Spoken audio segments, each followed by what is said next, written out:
రాక పాపం హాస్టల్ నుంచి ఇంటికెత్తే మా అమ్మ అప్పాలు సకినాలు గారెలు కారపూజలు కానీ ఇన్ని కట్టెలు కొట్టిపిస్తుంది. అరే ఎవరికి ఎన్ని కొట్టినావురా? అప్ప నుంచి కొడదన్నావు, అది దొంగతనం లేదు గారు, అంతే ఉండదు అది. అయ్యో గీ మాత్రం కొట్టిండు ఫ్రెండ్స్, 4. ఈడు కొట్టుడు కట్టాడేమో కానీ పక్క పడి తలకాయ వలుగుతుందనే భయం ఎక్కువ ఉన్నది. ఇది చూడరా ఒకసారి, మీ ఫేస్ చూపెట్టు, అందమైన ఫేస్ని. హాయ్ చెప్పు మంచిగా. ఇంకోసారి ఇంటికి వస్తావా? రాడాడు ఇంకోసారి హాస్టల్ నుంచి ఇంటికి వస్తావారు, ఇంకోసారి హాస్టల్ నుంచి. ఇప్పుడు అంటే సంక్రాంతి పండుగ ఉన్నది అని కట్టెలు కొట్టిపిస్తుంది అమ్మ, లేక వట్టి అత్తే కొట్టిపిస్తుందారా చెప్పవురా?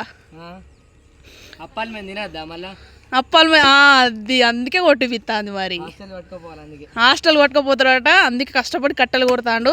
అది గంట అవుతుంది ఫ్రెండ్స్, అదే కొడతాడు కానీ అది మాత్రం ఏ మాత్రం ముక్కలు అయితే లేదు.